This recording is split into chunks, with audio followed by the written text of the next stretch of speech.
Hello everyone and welcome back to episode 245 of your favourite Formula 1 show. Yes, Jamie and I return this week to review what might well be the race of the season. Silverstone has delivered once again, and first of all, as I'm sure any of our kind of regular listeners will know, Jamie183, how are you doing? I'm doing very well. I enjoyed the race quite a lot yesterday. Anyone who is new around here, I've been glazing Nico Hulkenberg for the last 5 years on this podcast. At least, on this podcast, and more than that, as a Formula 1 fan, and had to put up with so much rubbish when he crashed out at Hockenheim, or when he crashed out in Brazil, or ran out of air. And finally, there's been quite a few. Finally, when he qualified last on the grid, only to finish P3. I honestly, the last 20, no. As soon as he passed Stroll, what was that? Midway through the race? Sorry, spoilers. Midway through the race, I was just so unbelievably stressed. And to do it on Lewis Hamilton's home turf, ending his podium streak, holding him off in a Sauber against a Ferrari. Unbelievable stuff. I've watched back the end of the race so many times. We're recording this Monday morning. The race finished less than 24 hours ago. I probably watched it 15 times already. Yeah. Incredible. I mean, that is the huge spoiler, isn't it? But let's be fair, anybody that's tuned in, if you haven't seen the race, go back and watch it in full, because I think, again, we've probably seen race of the season, haven't we? It was unbelievable. And it was a little stop-start towards the beginning, but the weather, the mixed conditions, how heavy the rain was at some stages, and then always a wet to dry race is something special, because it's either special or terrible. Yes. Yeah. But when it's a track you can pass at, it's usually pretty good. Yes, yeah. And I mean, Silverstone as well, isn't it? Once again, just proves that it can deliver. We actually forgot to talk about this in last week's preview show, Jamie, because it was again one of those things that happens after we recorded but before the show went live. There are apparently talks that Silverstone is negotiating a potential... Oh, no, we did briefly talk about it, didn't we? Yeah, a potential lifetime contract, which I think, again, this weekend, 500,000 people showed up over the course of the weekend. It makes a strong case for it, doesn't it? Yeah. If any track's going to get it, it would be Silverstone, realistically. Surely. Just, the birthplace of Formula 1, the first race was there. It just delivers a 7 out of 10, like most years. At least. The last... What was the last bad race, would you say? Like... 20... No, probably like 2017, to be honest. All of the ground effect era races have been good. 2021 was great. Massive crash. 2020 was good. Or both 2020s were good in very different ways. 2019 was great. 2018? Hamilton's comeback, wasn't it? When Vettel won? Yep. 2017 Hamilton winning again. But that was a little bit... How many that of them wasn't great. Hamilton's winning? Yeah, it was a slightly calmer one. We're getting on for 10 British Grand Prix or 70th anniversaries. Was 2017 the year where both Ferraris got punctures late on? Yeah, it was actually. Yeah. So even that was quite dramatic. 2016 was good. Wet to dry. 2015 was when the Williams were on fire early on and then bottled it. 2014 was Rosberg DNFing. Disappointment. He would have won, but no one talks about that. 13 was Seb breaking down. And all the punctures. Silverstone just reliably, just delivers. Crazy stuff. If it's not a great battle on track, at least it's pretty much always got a good narrative. And there's drama. Something going on. Yeah. And there is always drama. It is fantastic. And it looked like this weekend, Jamie, as we dive straight into free practice. Ferrari, unfortunately, didn't quite showcase it right through the rest of the weekend in typical Ferrari fashion. But we spoke about it after Austria. The upgrades on that car do seem to have worked, don't they? Because they were looking quick in the dry. Yeah, they certainly look like they could get in the mix with the McLarens. And I think Hamilton and Leclerc topped one session each in free practice. Yes. Yeah. And people going into qualifying were like, we could have a 6-way fight for pole, which was not that far off the mark, really, because you have obviously both McLarens, both Ferraris. You can never count out Max, even if the car was absolutely horrendous in pre-practice. And then George Russell was looking good, and the temperatures were supposedly dropping come Saturday, so that always helps a Mercedes out. So, yeah, we could be in for a good run of races if it's cold weather and not high deck. Yeah, potentially so. We'll have to obviously wait and see. I mean, Ferrari is still second in the constructors, aren't they, at the moment? It might well be that we kind of, throughout the second half of the season, of course, a lot can change over the summer break, obviously. But it might well be that we kind of see Ferrari just wrap that up, which sensibly they should, that P2 in the constructors, because they are the only other top team with two decent drivers at the moment. I know Antonelli's still learning, of course. Yeah, but he's not obviously whatever we want to say about that Red Bull. He's consistent, normally a consistent point scorer, usually. He's been quite unlucky as well. But it's normally that he's off the back of that group. Yeah. I think it's the thing for him. He has had a lot of bad luck, though, in that time. Yeah. A couple of mechanical failures. I mean, this weekend he got absolutely wiped out as well. Yeah. But I mean, the only other real drama, wasn't it, was of course, obviously, I think a lot of us expect to see Lando Norris fight for his first win at Silverstone. George Russell obviously did really well here last year until the car ran out of water. Obviously, you can never count out Lewis Hamilton as well. So the Brits were looking pretty good. Ollie Behrman was kind of the unknown quantity, and he actually looked quite quick, but also was a little bit of a moron, wasn't he? Oh, massively. And yeah, under red flags, the Bortoleto crashed. Well, he didn't even crash, really, he just spun and it ripped the suspension off. Maybe he was practicing for a well-timed safety car in the race. And then Ollie Behrman, under red flag, for not the first time this season, was just a bit of an idiot. And coming into the pit lane, he was trying to practice his pit entry, I presume. So he was speeding up to full speed to then brake. But because he's done, most of a lap at low speed under red flag, his brakes were just not up to temperature in the slightest, and he just locked up and spun and crashed into the pit entry. And it was a really, really silly thing to do. Max Verstappen was finding it hilarious on the radio, which, to be fair, was quite funny. And from Max's onboard, yeah. Yeah. But it netted Behrman 4 penalty points. And now he's up to 7 now. Points. He's on quite a few, isn't he? Yeah. I mean, Monaco more points than real points. I know that. Yeah, Monaco, I mean, he was a bit unlucky with that penalty, but here it was slammed up, wasn't it? Another 10-place grid drop. But of course, as we got into qualifying, he did look very quick still. And of course, as you get into the race, as we later went on to find out, that anything could happen. Moving into qualifying, though, Jamie, one thing that was almost guaranteed. We spoke about it pre-weekend, didn't we? That there were two multiple race winners, one of them being a world champion, potentially looking to go back to Alpine in the near future. I think it's safe to say, Colapinto, time's up, really, isn't it? Or time is ticking rapidly. And it looked like he knew it on certainly the post-race interviews that he did. Well, there was no post-race for him. We'll talk about that a little bit later on. But he crashed out in Q1, having halfway through the session. Yeah. And it was a really silly error, really, like just lighting up the traction out of Vale and spinning in Sunny Hayes style. Not great for Colapinto. And when it looked like an upturn in Canada, or what was it, or Canada or Austria? One of the Austria. races. No, Austria didn't. It was Canada. Canada. He was kind of there on kind of the way the strategies were working out. And if Canada performance translated for the following two races, you're like, okay, he's turned a corner, he's on the way up. But sadly, it's just regressed back to how he was in Imola and Monaco and Spain. So, yeah, it's a shame, and the Argentinians will be very sad about it. But they'll be throwing abuse and blaming everybody else. Yeah, exactly. If Twitter's anything to go by, probably. But I think they need to get a proper known quantity in there. So Valtteri Bottas looks like he'll be on his way back, probably for Belgium, because we've got 3 weeks until Belgium, haven't we? So yeah, we've got 2 weekends off, weirdly, haven't we? We've got a mini summer break before the summer break, which is really stupid. Also, Silverstone going into Belgium feels wrong on a calendar, but we've spoken about that many feels times. Utterly sickening, doesn't it? But that's just where we're at now in Formula 1. I mean, it is that question, isn't it? Because, of course, Alpine haven't come out really and said anything about it yet, but you're kind of there going, the writing's on the wall, it's just a question of when. I think, sensibly, you want to lob Bottas in ready for Belgium. Give him a couple of races before the summer break just to get acclimatised with the team, everything like that, because it then gives you that chance during the summer break to be able to kind of work out all the processes and everything else. They might keep Colapinto in, but I cannot see him being in that car ready for Zandvoort. Surely not. I think he's gone for Belgium. I'd be probably amazed. Yeah, I'd be amazed if he's there for Zandvoort.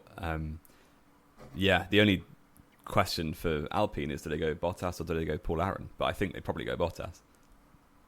You would think so, wouldn't you? At this point, you're kind of there going, all the rookies they're bringing in just aren't working anymore. Yeah. Like I said, I would be targeting Bottas to then be looking at keeping him for next year. I think, I can't remember which Sky presenter it was, but someone interviewed Toto before the race asking about Bottas, and basically was like, would you, like, what's the situation? And Toto was like, we love Valtteri. If there's a seat available, he's good enough to drive it, so we'll let him go quite easily. And it sounds like... Yeah, I can't see him ever putting up a fight for it. No, it sounds like Mercedes are happy for him to go and drive the Alpine. And, I mean, it's pretty much the best case scenario, isn't it? When you're happy with your driver lineup and someone else wants to buy your reserve driver out.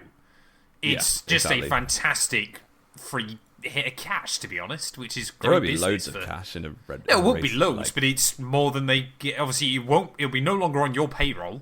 Yeah. You can probably still call him back if you ever needed him.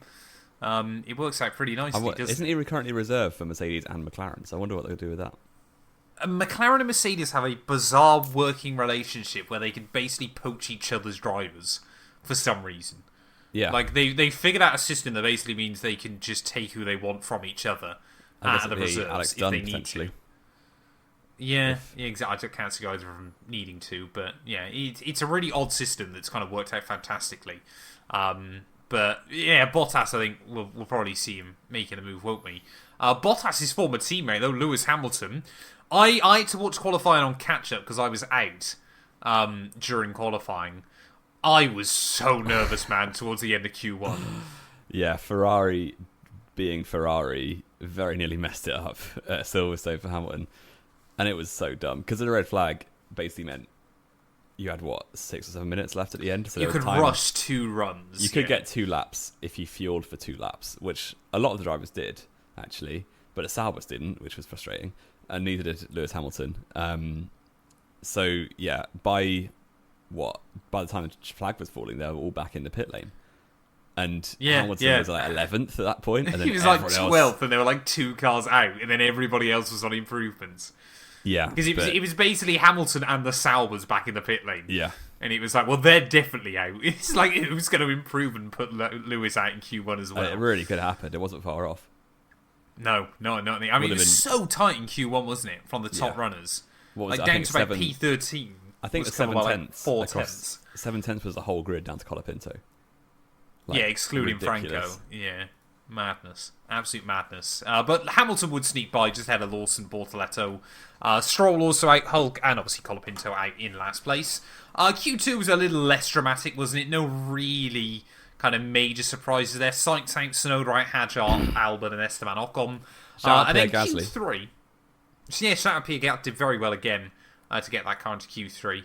I wonder if they do. I don't know, he did score points in the race, didn't he? Spoiler alert. So, yeah, he did do very well. But then as we got into Q3, didn't we, JB? Like we said, this 6-car fight at the front really did kind of materialise. And after Verstappen had struggled all weekend with the car, Red Bull basically, in hindsight, is a beautiful thing. But by giving him a car that could hang on for pole, basically screwed him over, didn't they? Don't get me wrong, it was an absolutely fantastic lap. But that car was basically set up to do 1 lap, hang on the ragged edge, have ridiculously good straight line speed. Yeah. And their hope was just that it was never going to rain and it would just be a bit of a miracle. Did you see the Amazon AWS corner profile stat thing? He was losing like half a second in the slow corners, wasn't he? So he was fastest on the straights. He was fastest in the high speed corners. And he was 18th. He's approaching him with more speed. He was 18th fastest in the low speed corners, which, to be fair, there's only...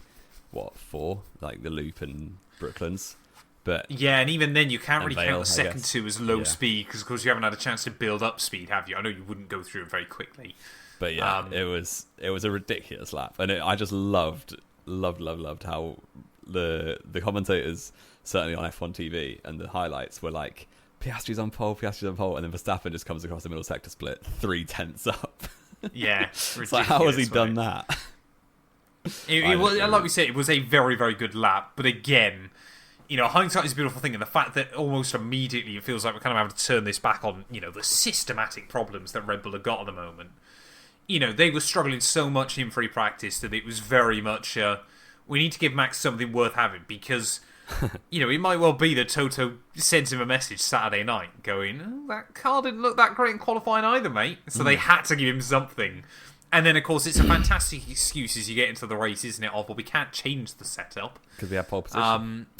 Exactly. And park friendly, the rules. Exactly. Like we say, it was a fantastic lap by Max. Oscar, I think that mistake at the final corner cost him time, but I don't think cost him position in the end. It just Hamilton, meant that obviously... Same could have been second, I think.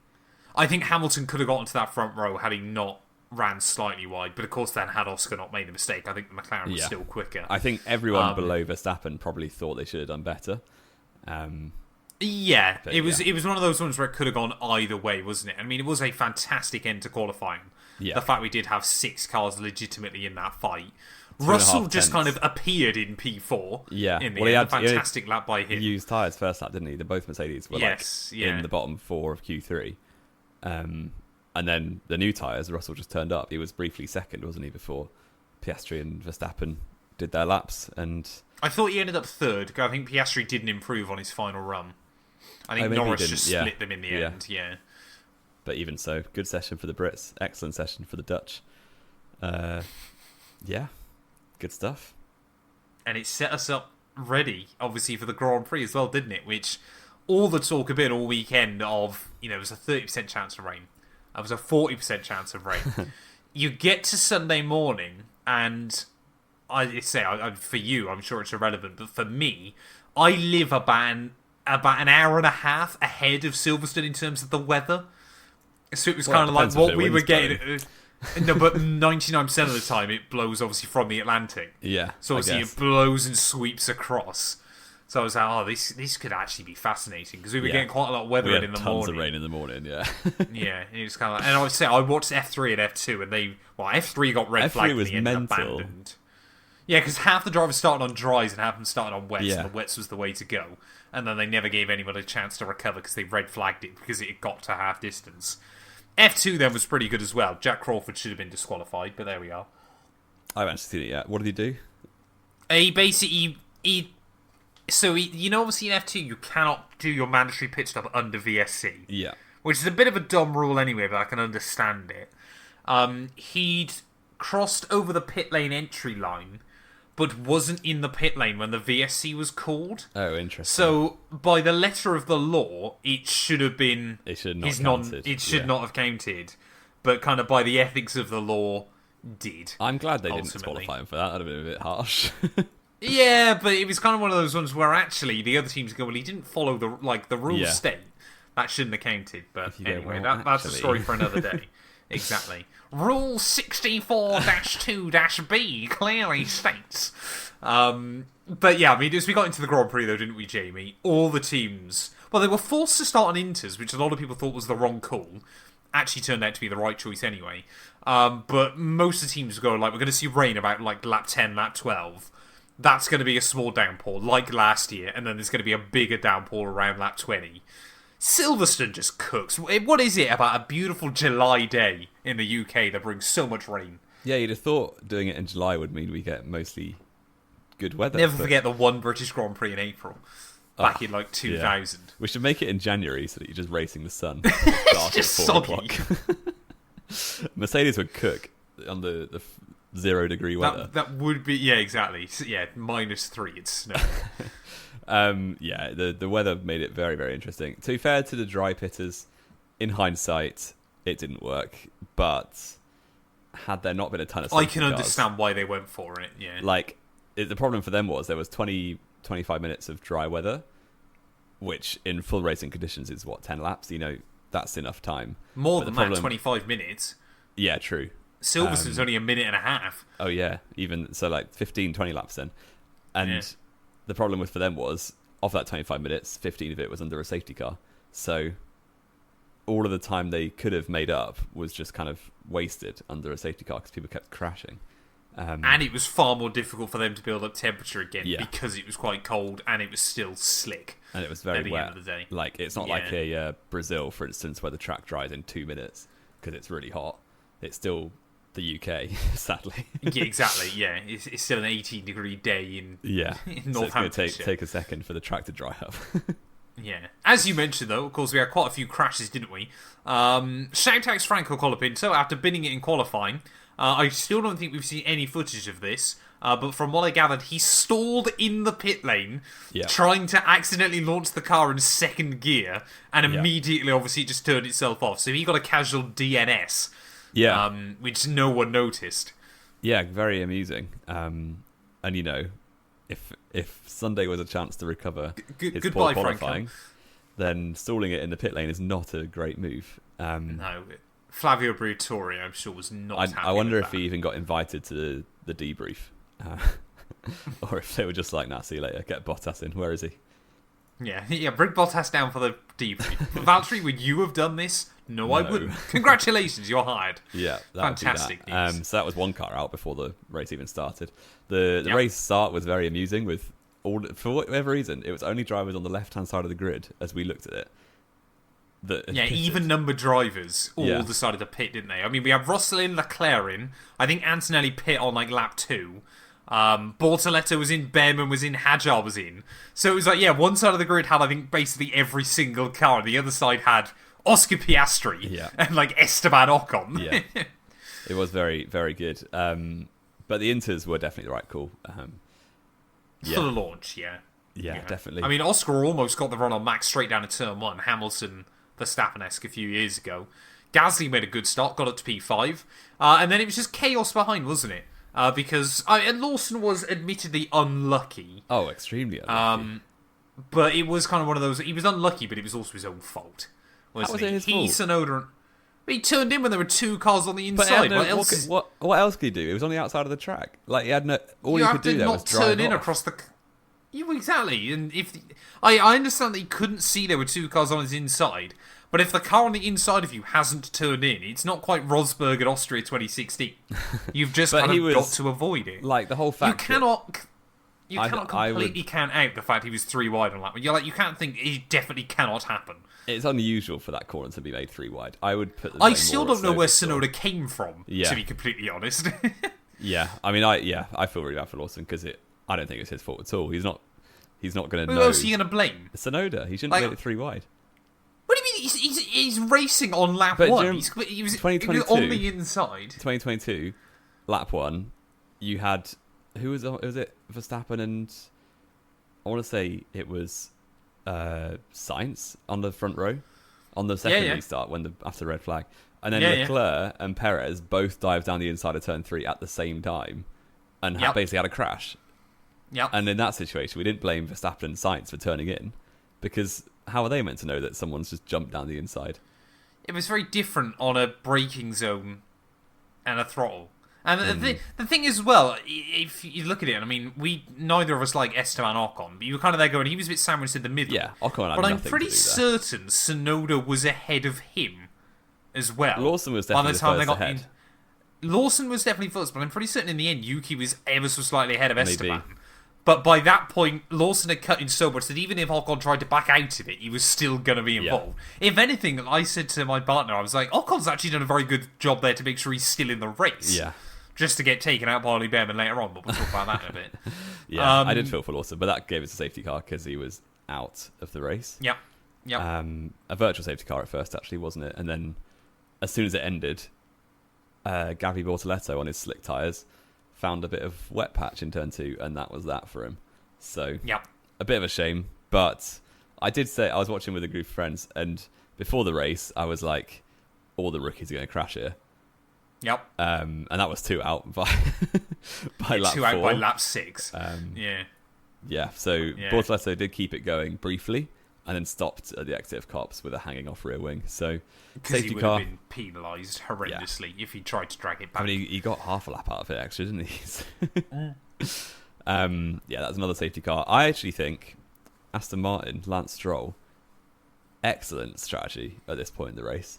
Because hilarious, wasn't it? Because they literally said to Alonso, it's going to rain again soon. And then literally as they say that, like, Stroll, pit now, do it. So Stroll was running, I think, 9th or something. Pit for slicks under the safety car. Fit for soft tyres under the safety car. Dropped, 4 places down to the front of the slick pack. Basically stayed ahead of all the drivers at a pit at the start.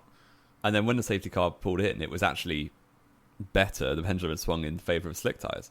So Stroll was just absolutely flying on his slicks. He was up to, I think, P6, which is higher than he was before. P5, I think, in the end. And then by the time it started raining again, he was the first one to jump back onto Inters.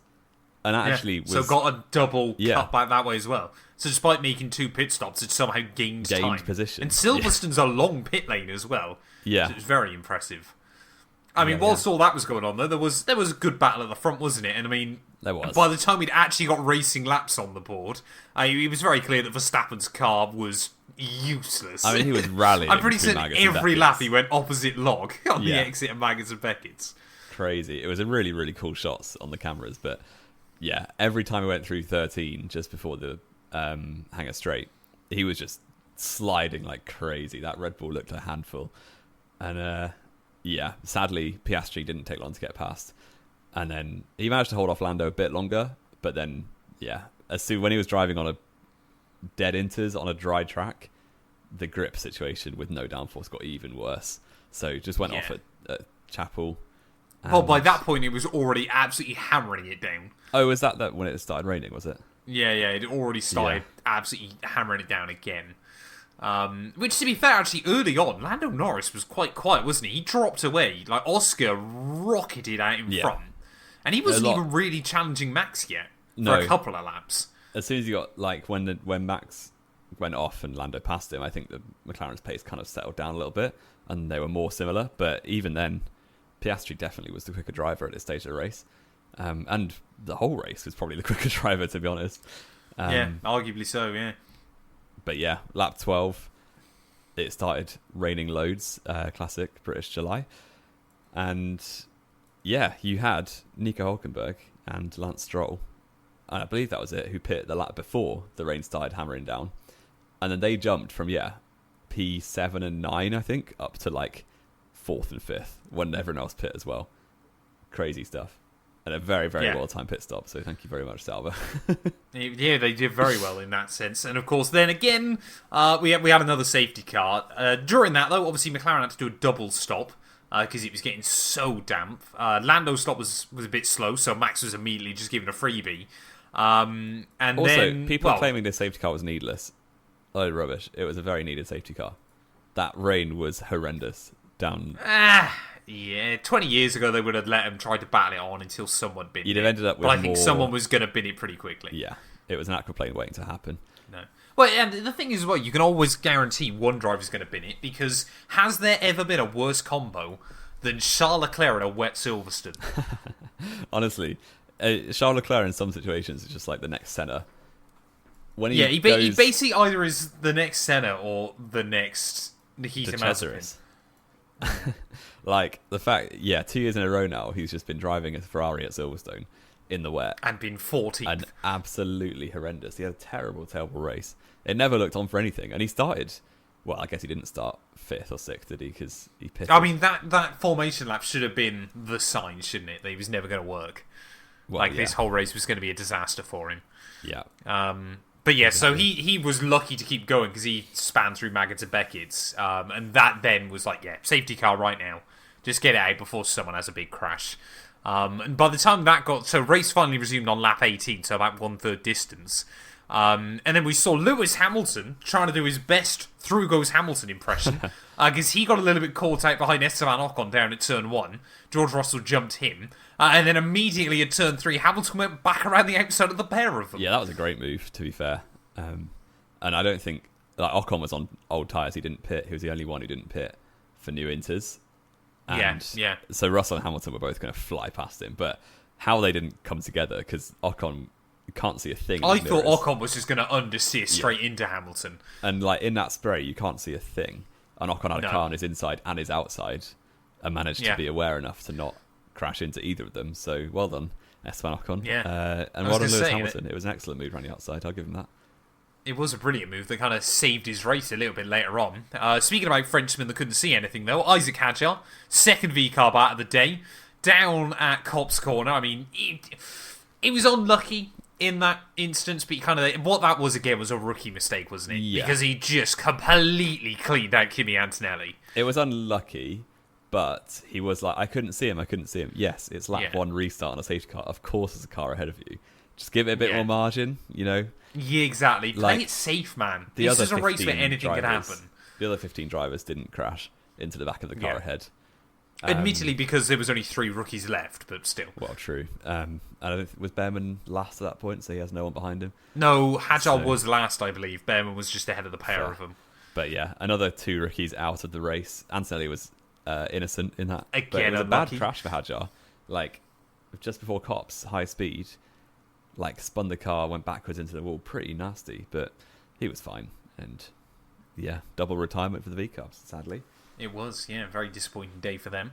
And then, I mean, this was somehow arguably the most controversial moment of the entire race, wasn't it? Because obviously on the next safety car restart, Oscar Piastri, he shot himself in the foot, didn't he?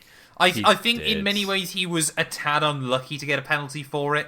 And I said to Jamie pre-show, if he'd done that at Melbourne, he wouldn't have got a penalty for it. But probably, I think looking back, probably was a penalty, to be completely honest. I think Piastri's not done himself any favours in the way that he's handled the whole thing. Because he's been sulking big time about this. And it's unfortunate, but the problem for him is they set a precedent in Canada with Russell doing the same thing. This is when you're braking on a safety car restart as the leader. You've got to just be gentle with it and not do anything erratic. And yeah, in a low visibility race in the wet, I do feel for him because the safety car lights went off very late. He's only got Stowe to build up a gap, so he does have to go quite slowly. But just to slam on the brakes that much, I think they were saying on Sky, Russell did 30 psi of brake pressure in Canada, and he didn't get a penalty. Piastri did something like 60. Yeah, is it 60? Which 60. I'm pretty certain thereabouts. Yeah. So Verstappen did have to take avoiding action. I don't think, and Oscar saying I don't think he did. Look at the replay. I don't know if he had seen a replay at that point, but Oscar would have been absolutely fine if he literally just lifted off all the way down the straight, just coasted it into Stoke corner. But and I was really worried looking at the lower half of the grid because Mugello 2020 was in my head, where I really thought the concertina effect would just catch someone out at the back. Yeah, I remember saying, I was like, someone at the back's going to get taken out. But it was actually worse at the front, wasn't it? Because a lot of drivers hadn't been able to speed up yet properly. Yeah. So he got a penalty for it. I mean, I think it's a fair cop. And unlucky but fair. What I did love was in the cool-down room, before Norris got there, when Piastri and Hulkenberg were just sat watching, Hulk was asking what were you doing, basically, and Piastri was like, I just broke. And then Hulk was like, yeah, but it did cause some problems lower back. I was a bit worried. And then Piastri just sat there in silence. It's Hulkenberg just telling him that it was a fair penalty. It was amazing. Yeah, I'm on the podium now. I have a right to speak about this. Yeah, so good. I mean, the good thing was, though, at least in my personal opinion, obviously from all of this, was that Max then immediately binned it by himself afterwards. It was a bit sad, but he basically got rage baited. I'm not even sure he got rage baited. I just think that car at that point was so bad. And he didn't have a chance to warm his tyres up, because it was such a late restart. No. It was silly from Max, but I don't think he was going to win the race. So no, absolutely not. To be honest, I think he would have probably finished fifth anyway. Yeah. He might have beaten Hulkenberg, actually, but still. He probably would have come third. But you know what? I'll take a Max error in this situation. Yeah, you're winning for the good of the cause. Exactly. That raised Lance Stroll into a podium position. It did, which was a scary prospect. Would have been very amusing. Not if Hulkenberg was fourth, obviously. But yeah, the race kind of settled down. This is no more safety cars, no more rain. No more safety cars, no more rain. So it was just then the circuit was very, very slowly drying out, wasn't it? Yeah. I mean, we did still get, obviously, it's Silverstone, isn't it? We did still get quite a lot of action from then on out. DRS would be enabled, lap 35, and that would move Hulkenberg up into P3. P3, and from that point onwards, Davey suddenly was just there, clinging to his chair. I was curled up like a ball on the sofa. Like, what? I can't watch this. I mean, Hamilton was right on their tail as well. But by lap 40, it was kind of that weird thing, wasn't it? Where the dry tyres was the one to go on, but you were always better pitting a lap after the car in front because it was so difficult to try and get temperature into the rubber. which ultimately would be Hamilton's unravelling, because he would go one lap earlier than Hulk and basically, obviously, lose more time by pitting a lap earlier. Yeah, and he made an error circuit on his was drying outlap out as well. He made an error on his outlap as well, which didn't help, and then made another one a couple of laps later that we never saw. I loved the Hamilton coming out of the pits. So Leclerc was on Inters still, I want to say. Yes, yeah, he was. Leclerc went flying off the outside of turn 2, and then one corner later, Hamilton went flying off at turn 3, and then Leclerc... Flying off is a bit extreme, but he went wide, didn't he? And then Leclerc absolutely dropped 3 seconds on him on the outlap on Inters. And then they pit Leclerc anyway. Yeah, it's so bizarre, isn't it? It's just mental. Genuinely, I think they pit about lap 40, didn't they? I think McLaren pit lap 44. I'm surprised no one tried to gamble it, sticking on the interstate. I don't think it would have worked, but I'm staggered nobody tried it. If you were like in P11 or something. At the point the McLaren's pit, I think the dries were definitely quicker. But yeah, I think everyone pit a bit early. But it's like, what race was it? Maybe it was Melbourne or one of the previous wet to dry races where like everyone knew that the inters were better, but because everyone else pit for dries, you might as well you kind of pit don't for want to dries get screwed because you're going to be ahead of the car behind you. Safety in numbers almost, isn't it? Exactly. And the risk of we might gain time, but we might lose loads. You might as well do the same thing as the car behind you if you've got something to protect. So yeah, I was very scared when Hulkenberg was a second and a half ahead of Hamilton on the inters with DRS enabled. But thankfully, the Ferrari was even worse than the Sauber somehow in the wet conditions.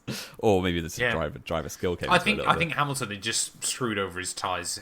It honestly seemed like that Sauber was the second best car on tyres. No. Maybe behind on tyres. McLaren. Aston Martin that's what I mean. In terms of looking after the rubber, which again, Hulkenberg's got a lot of experience. Yeah. So fair play. I was thinking about this after the Grand Prix. I genuinely think Hulkenberg was arguably the only driver that was consistently very good all day. He didn't really make any errors. He was pretty terrible on Saturday. No, but we're talking about just about Sunday. Yeah. It was kind of one of those ones where everybody else had some kind of error or mistake, and Hulkenberg just... again, 15 years of experience proved it and kind of reaped the rewards, didn't he? Pierre Gasly was also very good, but just Pierre Gasly was very good as well. Car pace wasn't quite there. But the last 5 laps, or however long it was, like 10 laps to the end on the dries, I was just like, I wanted that race over. I was like, end the race now. I just wanted like lap 49, someone to crash and give me an easy safety car to the finish. Well, Haas almost managed it, didn't they? Because Behrman, I do not understand how Behrman was the only rookie to finish this race, because I'm pretty certain every time we saw him, he was either having a crash or spinning. Yeah, like I love the guy, he's great, but he had a terrible race to somehow finish. He really did, and he was a bit unlucky. Like, he had one of his best qualifying sessions ever, didn't he? But that 10th place penalty completely screwed him. And then, Haas have had this before with Magnussen and Grosjean back in the day in 2019. Yeah, crashing at that exact corner, or just the corner before, wasn't it? Actually, it was. Yeah, and the synchronized spinning was very well executed. If you haven't seen it, very satisfying double pirouette from the Haas's. Yep.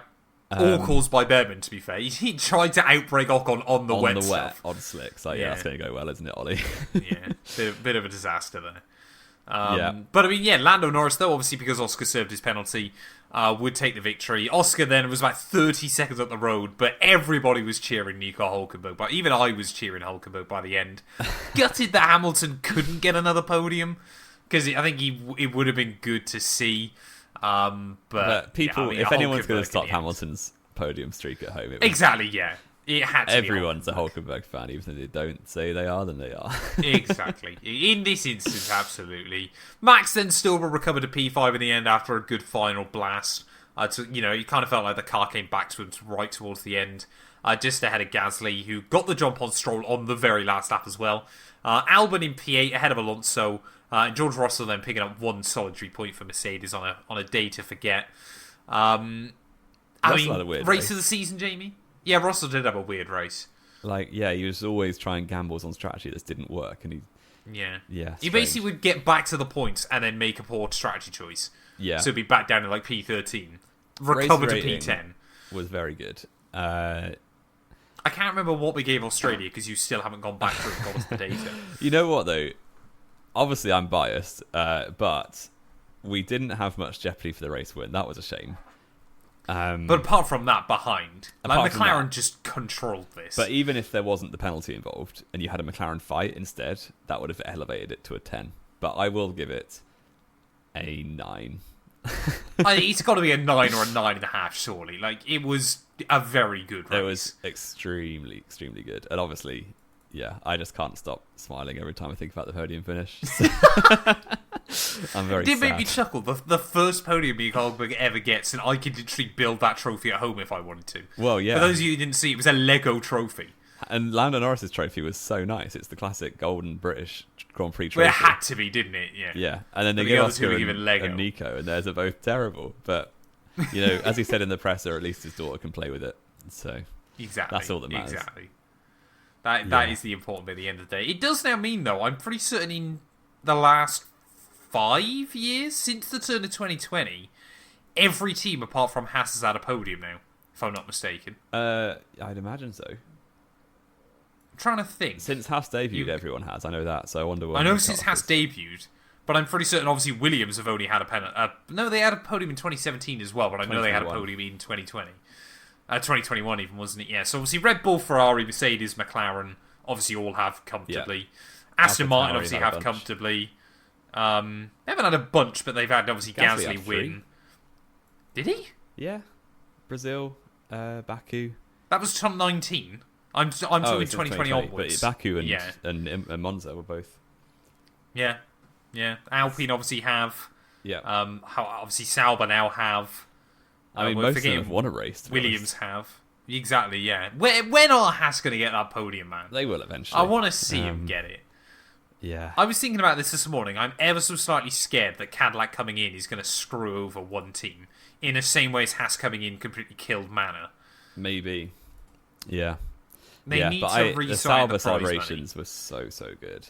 Like, they've not had a podium in 13 years since Kamui Kobayashi. That's mad, isn't it? Yeah. I loved that they didn't have any champagne. They don't take champagnes to the race because why would they? No. And then both Aston Martin and Mercedes. Did you see the really sweet Mercedes PR woman took a bag of champagne down to the Sauber PR woman, and they had a nice little moment. So that was sweet. I was watching so much Formula 1 content yesterday. I watched the entire press conference with the podium finishes. It was one of those great moments, to take his helmet up to park for. Yes, yeah. He's like, what do I do he's here? He's going to get disqualified for that. I've never got this far.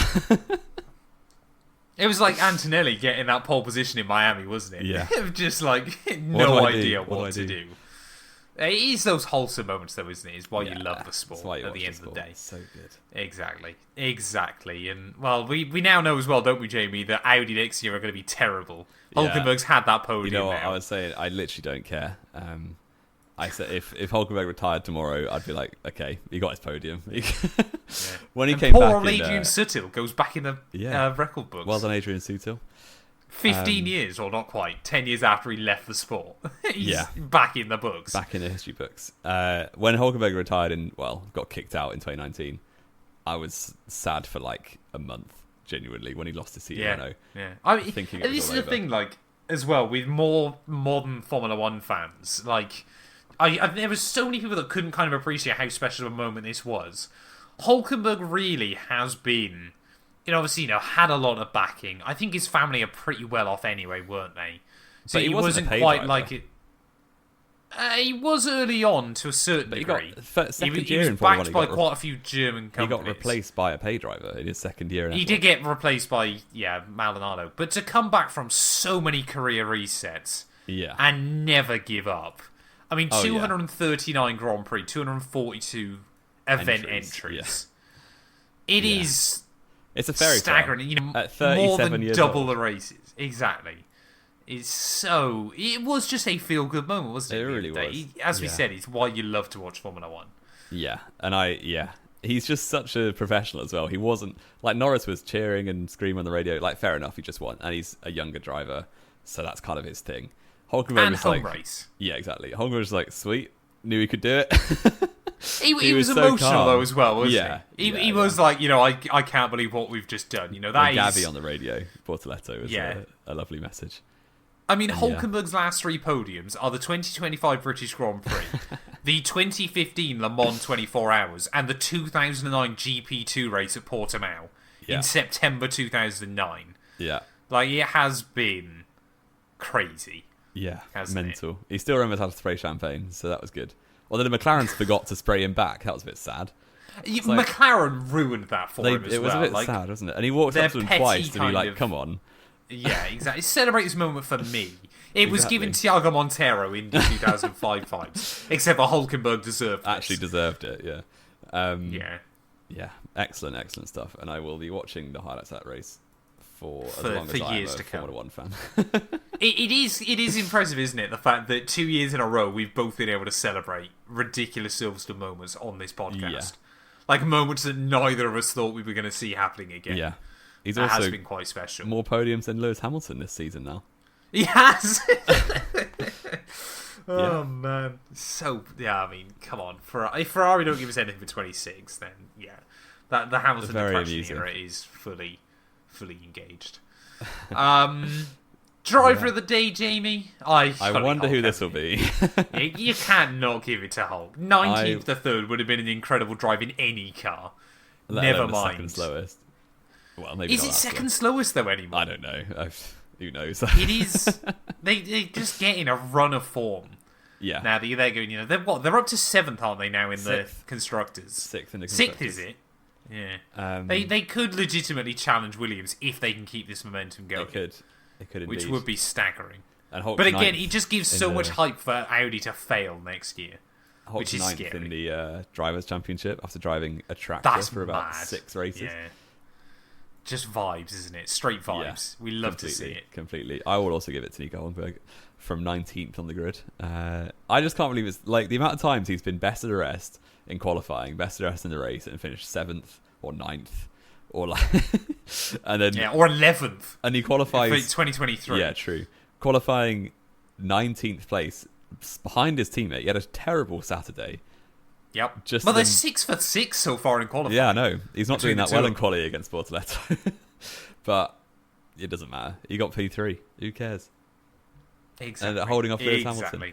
And the poetic justice of... Well, not justice. It was 2012 when he should have really got a Here win. you go, bring it back. He should have really got a win in Brazil when Timo He took out Lewis. Didn't get out of the way. Yeah. He took out Lewis and lost his win. Still finished 5th that race. And it all comes around 13 years later. He's holding off Lewis for a win. For a podium, sorry. I'm getting carried away now. I was going to say. Not quite sure that one's right.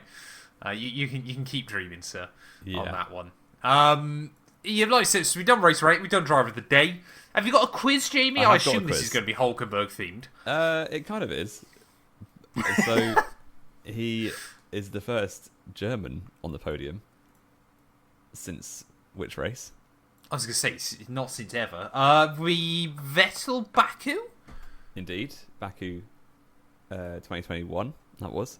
Yeah. So you've got to name the point scorers from that race. If you get one wrong, it's done. Oh. That was a weird race as well. I'll give you that was a weird race, wasn't it? Because I know for a fact Verstappen didn't score, Hamilton didn't score, Bottas didn't score, neither of the Hasses scored. I'm basically trying to count who didn't score at this rate. That already gives me 5 that didn't. Perez won that race. Indeed. Vettel obviously scored. He was on the podium. Yep.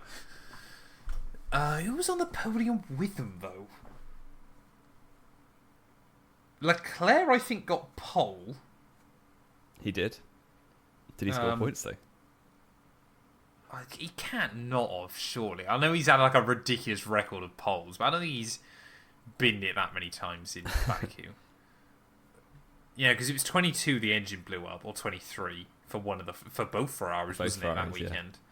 Yeah, but that was ground effect. So I got Perez, I got Seb. Yep, 2 out of 10 so far. 2 out of 10. I'm going to say Charles. Yep, he did, P4. Yeah.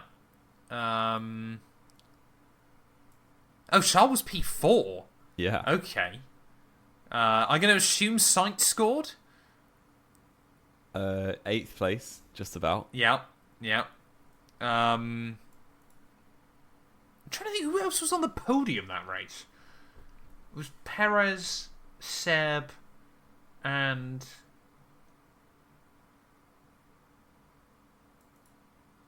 I genuinely can't remember who was on the podium. We've actually mentioned him in this podcast. I'm sure we have. Was it like Lando or someone like that? Lando was 5th. Yeah, Lando was 5th. It wasn't Adrian Sutil. I know we mentioned him. Oh, was it? No, was it Gasly? Yes, it was Pierre Gasly in the AlphaTauri. Yeah, he did do very well. So you got the top 5 and 8th. I got the top 5 and 8th. I feel like I'm going to say Ricciardo, but I feel like he then didn't. Yeah, Ricciardo was 9th. There you go. Okay.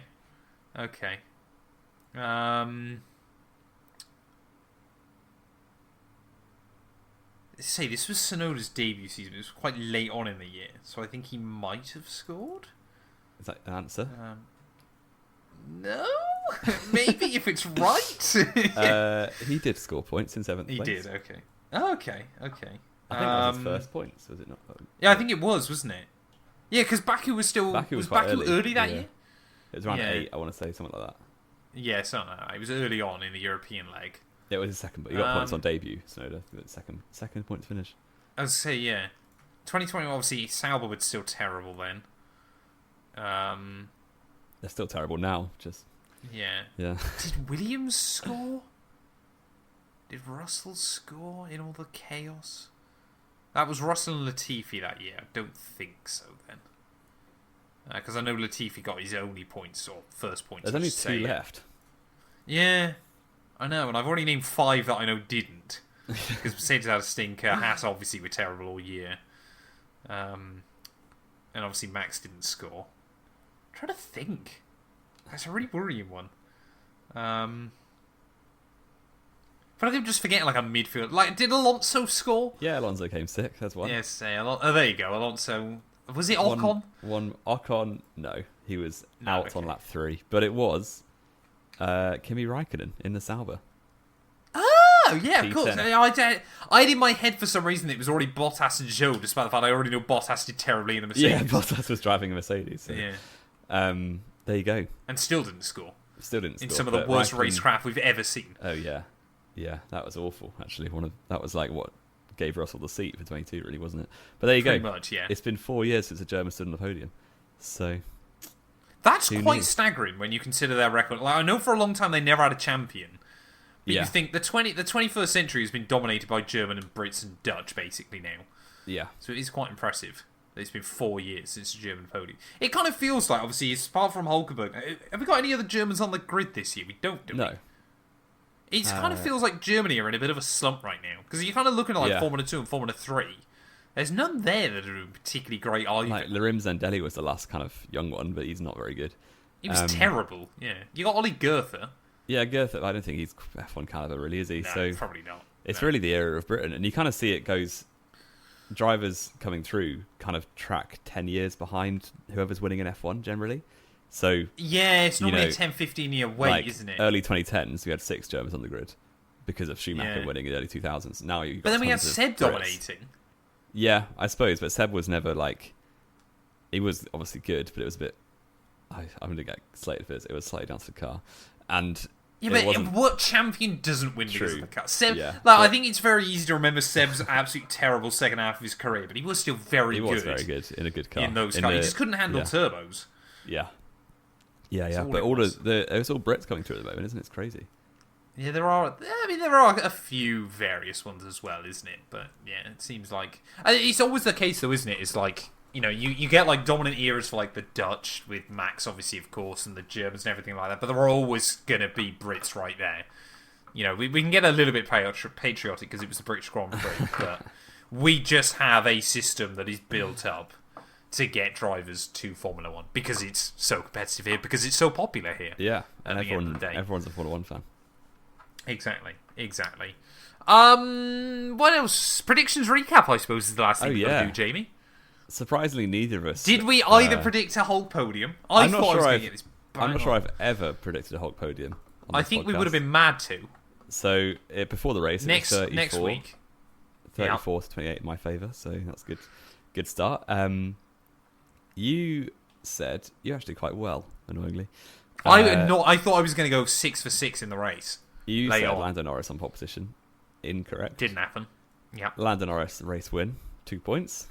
Yep. Oscar Piastri second place, 2 points. So yeah, I mean, you could always see it, couldn't you? Yeah, I mean, well, you couldn't, but I could. Piastri shouldn't have messed up under the safety car, should he? No, he shouldn't. And Lewis Hamilton third, which actually you weren't far off. If Hamilton could drive a Ferrari better, then he would have been. Exactly. If Hamilton was back in a Mercedes, that would have been the podium. Oh yeah, I said that to my mate Alex. Like, if Hamilton was driving a Mercedes, he would have been so far ahead of the Sauber. Yeah. Got very lucky that he's still getting used to that Ferrari in the rain. Yeah. So that's 4 points. That's 4 points for me. So I'm clawing it back. George Russell would get pole, which didn't happen. Optimistic, but Russell fair statement win. after Saturday. He's stupid. Well, if the dry tyre pool works at the start, then you never know. Yeah, fair enough. Lando Norris second place is 1 point, and Max Verstappen third is. Oh, you can't keep sticking up for a bottle job, Jamie. Well, you put Hamilton on the podium. Yeah, he finished fourth. He beat Max in a worse car. Fifth. That Red Bull beat Max in a worse car. No, it wasn't.